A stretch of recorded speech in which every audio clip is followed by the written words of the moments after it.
नमस्कार दोस्तों हो, माय डिवाइन एंजल्सच्या या विशेष शॉर्ट सिरीजमध्ये आपलं सगळ्यांचं स्वागत. चंद्रभागेच्या तिरी टॅरोच्या साथीनं प्रापंचिक अध्यात्माची वारी ही विशेष शॉर्ट सिरीज आपण बघत आहोत. निमित्त आहे अर्थातच उद्याच्या आषाढी एकादशीचा. आपणा सर्वांना आषाढी एकादशीच्या हार्दिक शुभेच्छा. या निमित्तानं आपण स्मरण करत आहोत अथवा उजळणी करत आहोत महाराष्ट्रातल्या संत परंपरेची. महाराष्ट्र खऱ्या अर्थाने नशीबवान म्हणावं लागेल, कारण एवढी सुंदर संत परंपरा आपल्याला लाभली. आज आपण स्मरण करत आहोत संत चोखामेळा यांचं. त्यांचा एक प्रसिद्ध अभंग आपण ऐकलाही असेल, वाचलाही असेल. ऊस डोंगा परी रस नोहे डोंगा, काय भुललासी वरलिया रंगा. नदी डोंगी परी जळ नोहे डोंगे, काय भुललासी वरलिया रंगी. साधं सरळ अभंग आहे.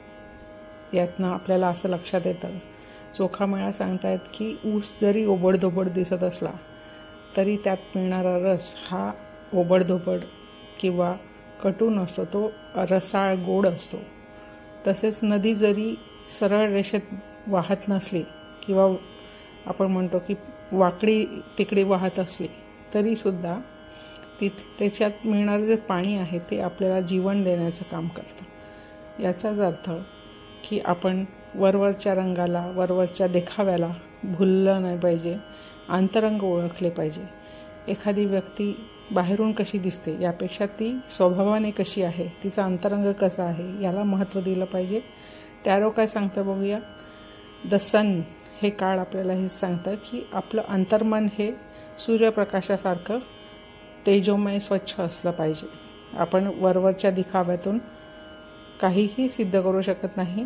त्यातनं आपण जगाला फसवू शकतो, स्वतःला नाही.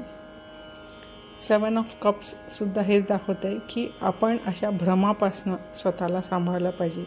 जे कोणी लोक देखावा करतात, फक्त जसं मदत करण्याचा दिखावा, चांगलं असण्याचा दिखावा, पण अंतरंग त्यांचे जर वेगळे असतील तर ते आपण ओळखलं पाहिजे. त्या गोष्टीला भुललं नाही पाहिजे. मग काय लक्षात घ्यायचं.